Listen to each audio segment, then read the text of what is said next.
Bonjour à tous, bienvenue pour cette nouvelle vidéo. Alors aujourd'hui je vais vous parler d'un film qui me tient particulièrement à cœur, un film que j'adore depuis pas mal d'années. Je vais vous parler bien sûr du film La Plage réalisé par Danny Boyle, qui avait fait Petit meurtre entre amis, 127 heures, Trainspotting, 127 heures, 28 jours plus tard, Steve Jobs, Sunshine et Trainspotting 2. Alors j'ai beaucoup aimé l'ensemble des films que je vous ai présentés, sauf Steve Jobs que j'avais pas trouvé génial. Et Sunshine, je trouve que la fin y est partie un petit peu en couille. Mais sinon, aujourd'hui, je vais me rabattre sur le film La Plage, qui est pour moi le chef-d'œuvre ultime de ce... 1 kilomètre. 2. Richard? Je sais pas, je suis américain. On compte en miles, pas en kilomètres. Donc alors combien de miles, c'est à ton avis? D'un autre côté, si on essaie pas, on saura jamais.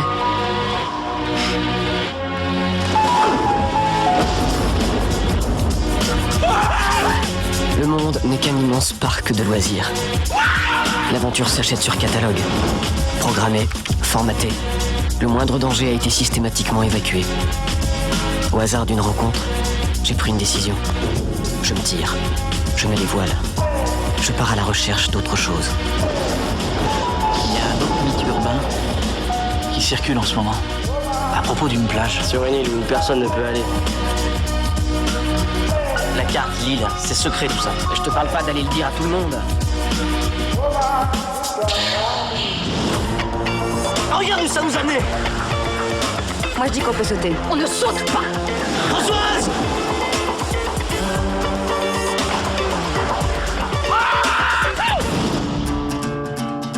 Je ne sais pas à quoi on s'attendait. C'était comme si on était tombé sur une civilisation perdue. Le secret est notre bien le plus précieux.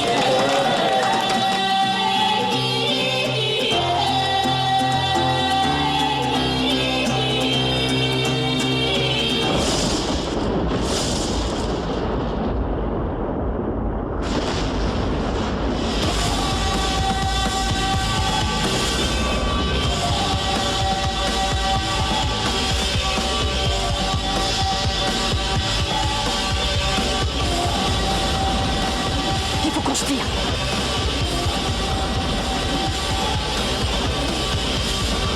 Il n'est pas question que je meure aujourd'hui.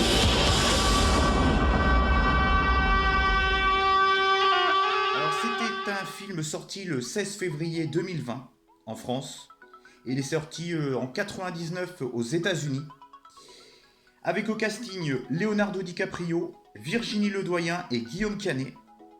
Alors c'est un thriller d'aventure et romantique avec une petite pointe d'érotisme par moment. Alors je vais vous énumérer un petit peu tous les points positifs de ce film et pourquoi j'aime autant ce film qui est pour moi mon film préféré de tous les temps, quasiment. Alors j'ai la version DVD, j'ai une autre version DVD et j'ai la version VHS, et malheureusement je n'ai pas la version Blu-ray parce qu'elle n'existe pas dans notre contrée en France. Moi je préfère la version avec la fin alternative, parce qu'on voit souvent la version normale, mais moi je préfère la version alternative de ce film. Je vais pas vous faire la différence entre les deux parce que je me souviens plus. Moi j'avais vu la version québécoise, que j'avais trouvé extraordinaire. La fin est un peu différente de ce qu'on connaît normalement. Et il avait fait aussi Slumdog Millionnaire, je crois que je vous l'avais pas cité. Alors, je vais énumérer maintenant les points positifs et pourquoi j'aime autant ce film. Déjà, les décors. Ça se déroule en Thaïlande, sur des îles paradisiaques, donc déjà, niveau décor naturel, on peut pas faire mieux. En plus, cette plage est juste magnifique. C'est un petit peu pour ça que cette plage est devenue aussi célèbre avec le temps, avec le tourisme de masse et tout. Tout le monde a voulu aller voir cette plage par rapport à ce que le film avait proposé dedans, puisqu'on voit très clairement cette plage, dont je ne vais pas vous énumérer cette plage parce que je me souviens plus de son nom. Et ils ont dû fermer cette plage pour la préserver, écologiquement parlant, et au niveau de la faune et de la flore, ça commence à devenir problématique. Donc du coup, il y a eu des restrictions de ouf, et des fermetures administratives pour que les gens ne puissent pas aller sur cette plage. Enfin bref, on n'est pas là pour faire écologie. Niveau décor, bah, Niveau décor paradisiaque et tout, on a un pour notre argent. On voit un peu au début la ville de la Thaïlande qui est juste magnifique. Je sais plus, je crois que c'est Bangkok, je crois qu'on voit au début. Ensuite, les acteurs, Leonardo DiCaprio est pour moi un superbe acteur et là, il a fait vraiment une performance de malade. Il était très jeune à cette époque-là.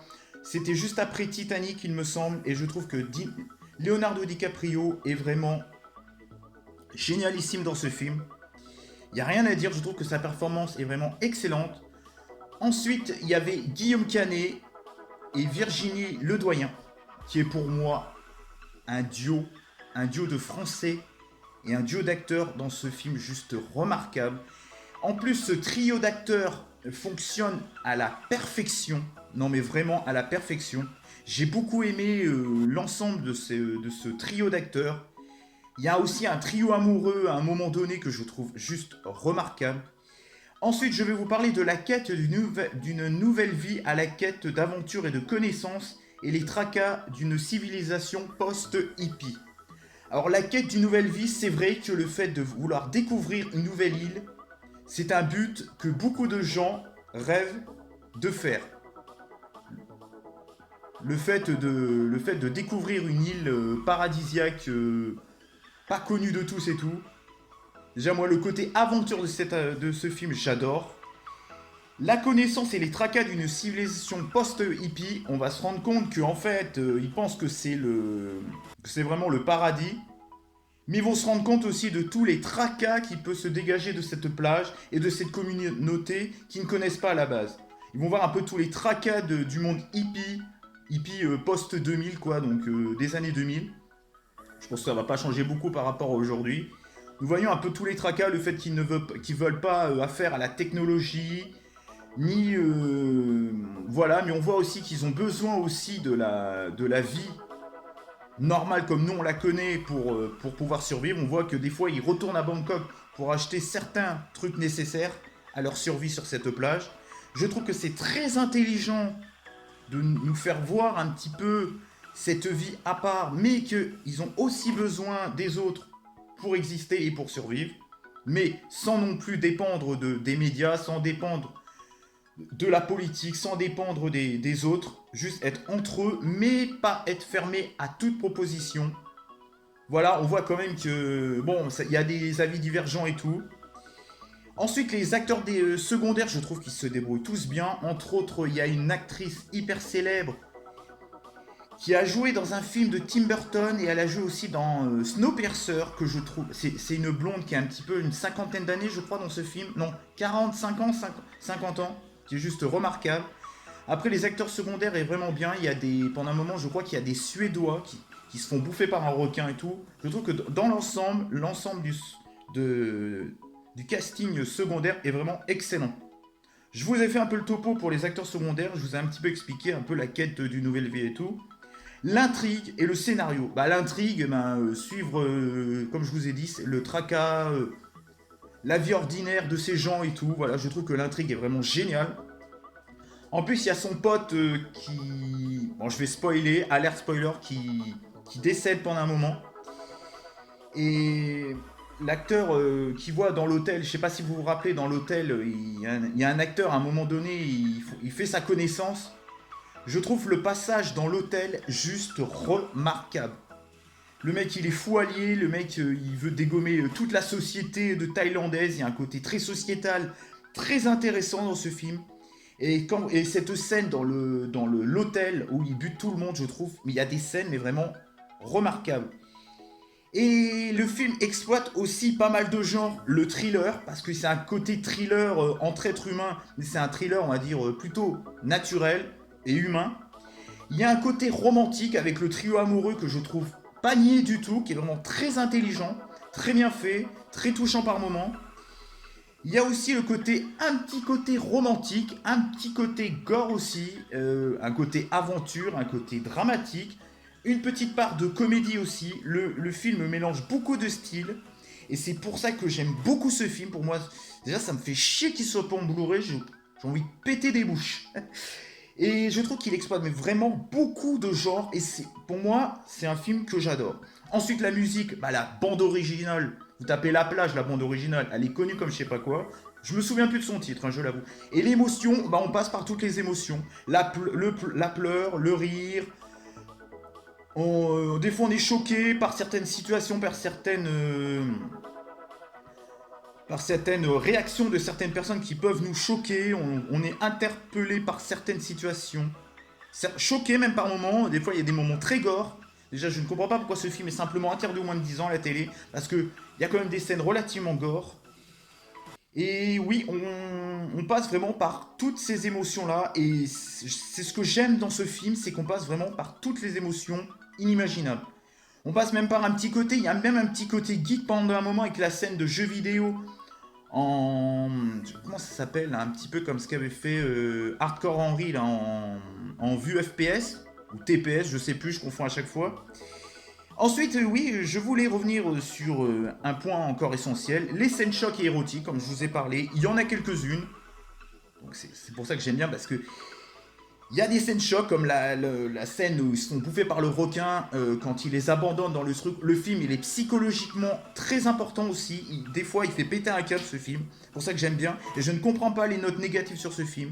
Parce que Danny Boyle a fait vraiment un travail de malade sur la psychologie des personnages, sur l'environnement, sur la mise en scène, sur la musique, sur l'ambiance, sur la relation des êtres humains, sur les décors naturels. Non mais vraiment ce film est un pur chef-d'œuvre que je vous recommande.